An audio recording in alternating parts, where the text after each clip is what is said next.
Hi everyone, welcome back to my channel. I'm Julie Mebele, also known as this girl mom. Yes, I'm a girl mom. If you are new here, kindly hit the subscribe button. In today's video, we're going to be talking about a topic that so many people are still against, sort of, yeah, because in Africa where I come from, you still find some people who do not totally agree to this topic. Now, this is the topic of a cesarean section as a birthing method.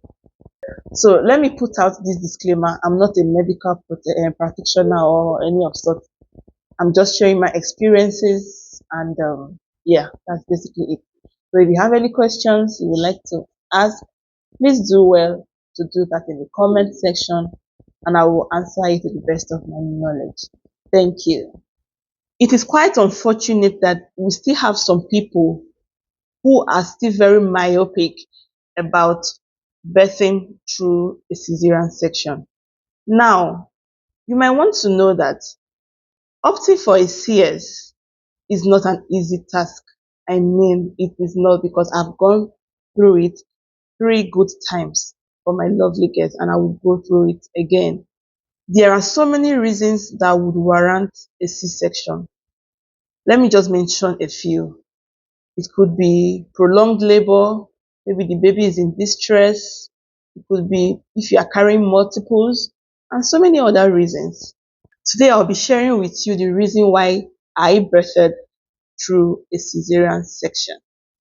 So, right from time, I was one that has always been scared about labor pain because I have a very low threshold for pain, yeah. Anyways, I got married and I was secretly wishing that labor pain, I don't want to go through it though. I secretly wished I was going to just have a C-section so that I would not go through all those. I mean, we've seen movies, right? Yeah, so I took in and everything was progressing smoothly. I remember I had to travel down to Delta State to have my baby because my mom was there. I traveled at the 8th month, yeah, 8th month and some days. I was visiting the hospital regularly for my checkup, as twice weekly. And then one of these days, I think it was exactly on the day of my EDD. No, I had exceeded my EDD by one day and I went for my checkup. So on going for my checkup, I told the doctor, oh, this was the EDD I was given when I had the first scan. And he said, okay, they need to examine me. Mind you, I was not in any form of discomfort or pain or whatsoever. So he had to check me and he realized that I was already 3 cm dilated. I was like, how come I'm not feeling any pain or anything of such? Because the stories I've heard. Anyways, that was it though. He told me that I should call whoever is at home. I should bring my baggage. I'm not going back home that day. So he prepped me and I went to the labor room, the delivery room for progression of labor. So I was admitted, I was there, the labor was progressing well, little by little, and I got to 4.5 cm. And I was like, I'm not feeling any form of pain. This is not what I actually expected. Mind you, when I took in, there was this book I bought and I started reading, A Miraculous Childbirth. Or what was the title? Something has to do with the miraculous childbirth. And I was reading and reading this book. I was like, okay, if there are people that have experienced painless delivery, I think I can also experience that. So I was always praying about it that, God, please, I don't want to have this pain. Let me just deliver like this book I'm reading. Let me deliver without pain or without any wahala. So now fast forward to when I was now in the labor ward while my labor was progressing. I don't know where this fear came from. I don't know if I would say it's the devil, but from nowhere I started bleeding. When I mean bleeding, it was serious. I got scared. I was like, what is going on? Even the doctor was wondering what was happening because everything was going on perfectly well. So my husband was around and my mom was also around. So he called my mom and my husband aside and spoke with them and told them that they had to wheel me into the theater immediately so that they could save my life and that of the babies. And my mom, in blessed memory, she's late now. She's one person that doesn't used to support CS before. When I think back, sometimes I laugh. But you know the funny thing, she was just asking to meet me, and she came to my bedside and said, Julie, you know what? The doctor said they will take you to the theater for a C-section. Don't worry, it's no big deal. It's not a major operation. Some lady just opt for it. I mean, so don't be scared. Before you know it, they are done. So my mind was a bit relaxed, seeing that my mom even consented to a cesarean section, right? Fast forward, I was rushed to the theater. I was put to sleep, yes, because it was an emergency.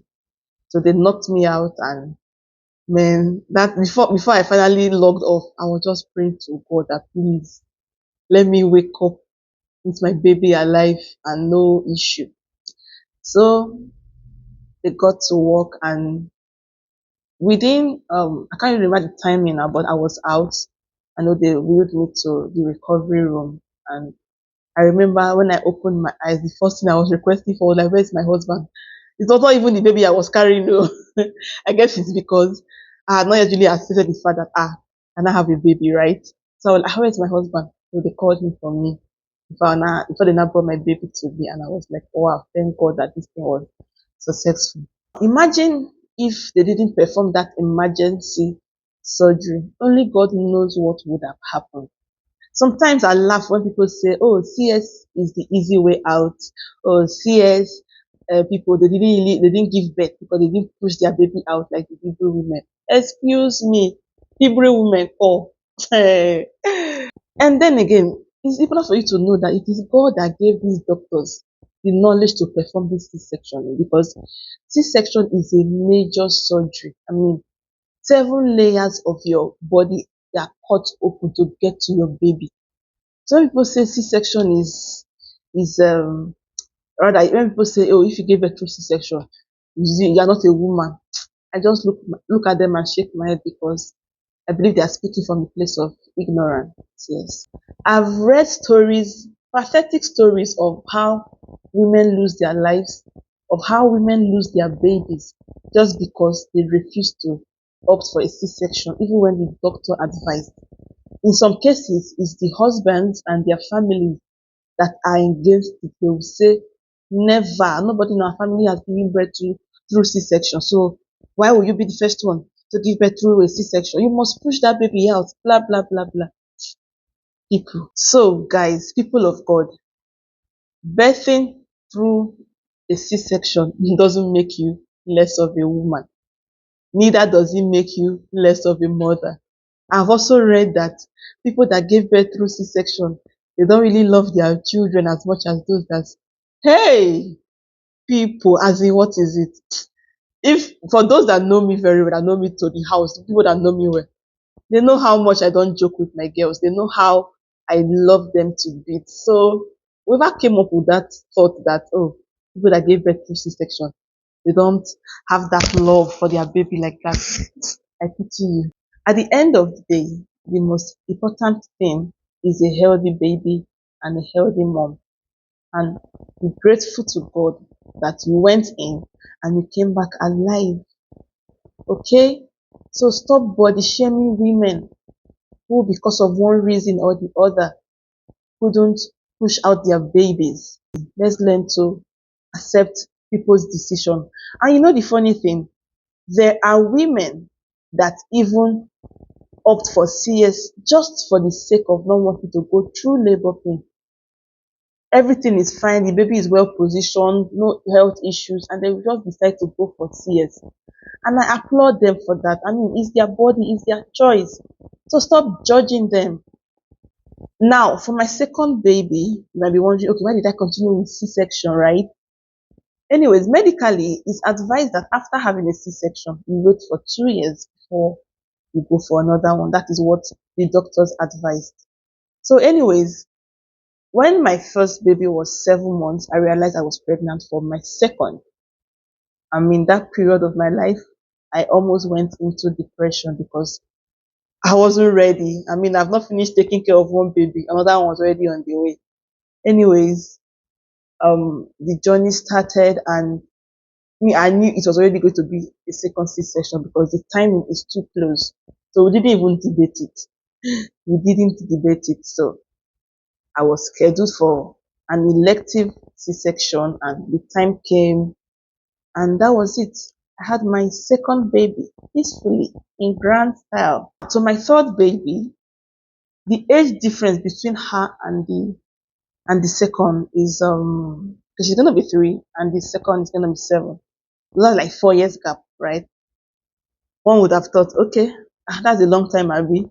So why not just try and push out the baby and just give birth normally? Hello, excuse me. Why would I want to now go through that stress?